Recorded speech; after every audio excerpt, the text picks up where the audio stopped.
고백이 되어지는 은총의 하루가 되기를 주님의 이름으로 축복합니다. 오늘 본문 말씀 가지고 의인 여호와의 관심, 의인 여호와의 관심이라는 제목으로 하나님의 말씀 함께 나누도록 하겠습니다.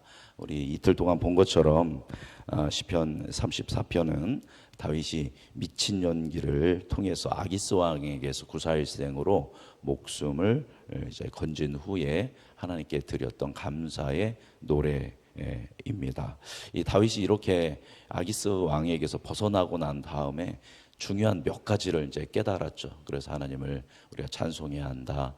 그 하나님의 선하심을 맛보아 알아야 한다. 그 하나님을 경외해야 한다라는 말씀을 나누었습니다. 또 한 가지 그 다윗이 깨달은 한 가지는 뭐냐면 하나님은 누구에게 관심을 가지고 계시구나.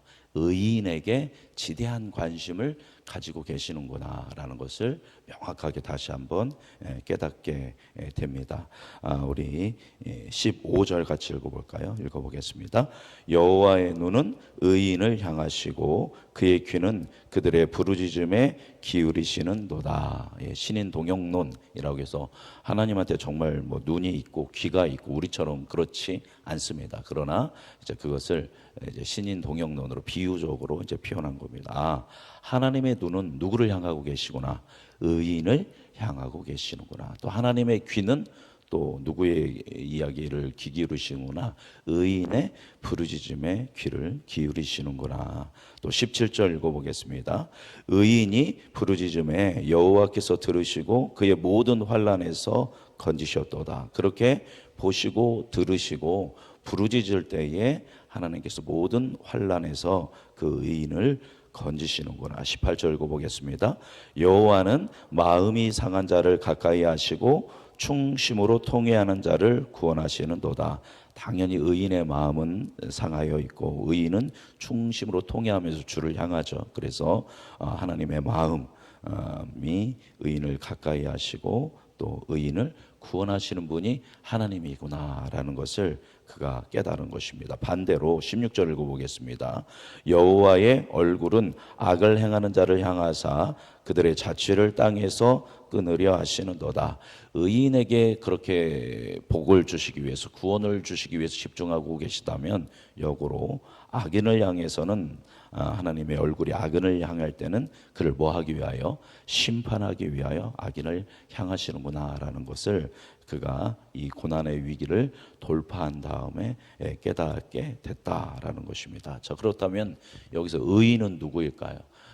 이제 시편 14편을 인용하면서 바울이 로마서 3장에서 의인은 없나니 하나도 없다. 선을 행하는 사람이 있다 없다라는 얘기를 했는데, 그렇다면 여기서 의인은 누구인가? 완전한 의인을 얘기하는 게 아니라 바로 마음이 가난하여서 이제 상하고 심한 이런 상한 어떤 마음으로 주님을 의지하면서 주님이 없이는 내가 살 수 없습니다라고 하면서 주님을 신뢰하며 고백하며 살아가는 사람을 성경은 뭐라고 한다? 의인이다라고 표현한다라는 것입니다. 완벽해서 의인이 아니라 우리의 힘으로 살아갈 수 없습니다. 그래서 저에게는 주님의 도움과 주님의 구원이 필요합니다. 그렇게 낮아진 마음으로 주님을 의지하며 살아가는 사람을 의인이다라고 표현한다라는 것입니다.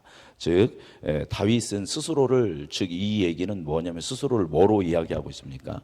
의인으로 규정하면서 이야기합니다. 이런 관점에서 다윗은 이제 의인인 것이죠. 그래서 하나님이 나를 바라보고 계시구나. 하나님이 나의 말에 귀를 기울이시는구나.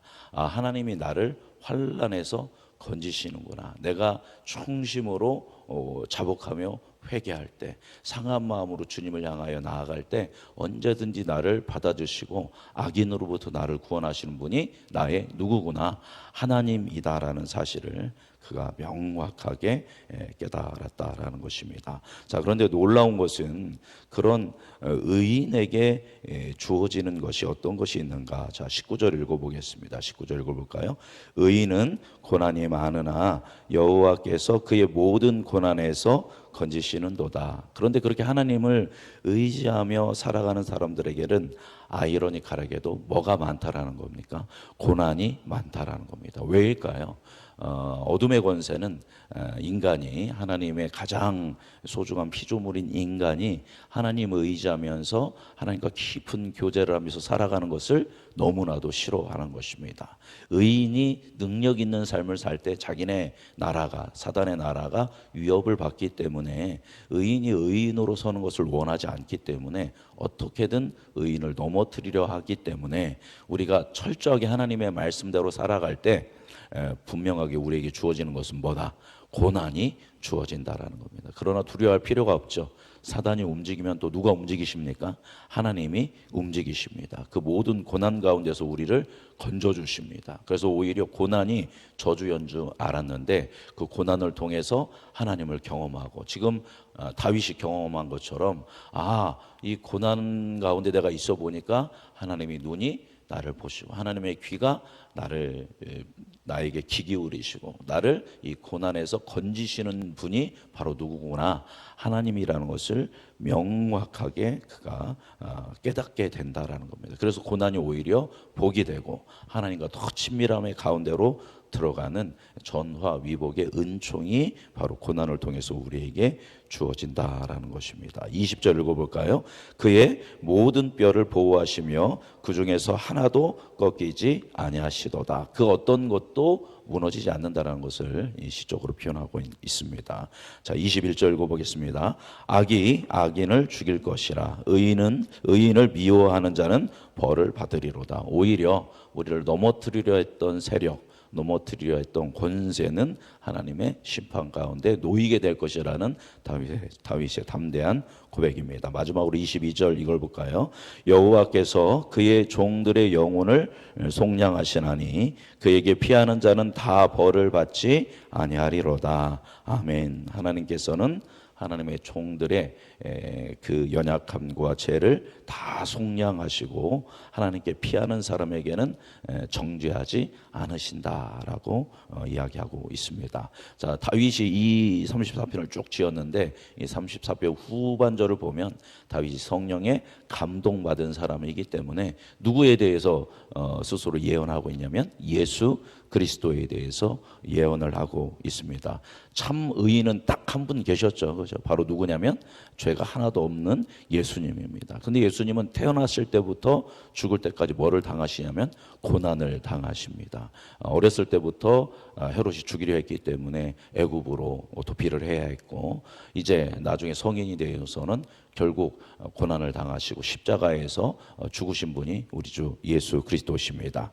그러나 20절 보니까 그의 뼈가 하나님이 그의 뼈를 꺾지 않으셨다. 십자가에서 다 뼈를 꺾었는데 예수님의 뼈를 꺾지 않으셨고 그 예수 그리스도가 십자가에 죽으셨지만 부활하심으로 말미암아 그 예수님의 십자가의 대속의 죽음과 그 부활로 말미암아 이제 하나님의 백성, 하나님의 종, 하나님의 자녀들은 더 이상 뭐 받지 않습니까? 정죄받지 않고 참된 의인으로서 하나님께 의롭다 칭함을 받도록 그렇게 구원의 길을 여신 분이 우리 하나님인 줄 믿습니다. 누구를 통해서? 독생자 예수 그리스도를 통해서 22절대로 우리를 속량하셨고 우리를 더 이상 벌하지 않는 의인으로 정죄하지 않고 구원의 길로 인도하시는 분이 우리 하나님인 줄 믿습니다. 누구를 통해서요? 예수 그리스도를 통해서 이 놀라운 일을 이루시는 줄 믿습니다. 따라서 오늘 말씀 마무리하도록 하겠습니다. 하나님의 관심의 대상, 누가 하나님의 관심의 대상이다? 의인이다. 자, 그럼 여기에 의인이 누가 있습니까? 여러분 모든 한 사람 한 사람이 의인인 줄 믿습니다. 우리의 의가 아니라 하나님의 의 예수 그리스도를 통해서 우리는 의인된 사람입니다. 그래서 하나님은 의인인 여러분에게 관심을 갖고 있습니다. 하나님의 눈은 오늘 하루도 여러분을 바라보실 줄 믿습니다. 하나님의 귀는 오늘 하루 여러분이 기도하고 구하는 것들을 다 들으실 줄 믿습니다. 하나님께서 여러분을 환난 가운데 건져 주실 줄 믿습니다. 오늘도 속량하시고 의롭게 우리를 사용하여 주실 줄 믿습니다. 다른 것 아닌 하나님을 의지함으로 믿음으로 승리하는 의인으로 살아가는 하루가 되기를 주님의 이름으로 축복합니다.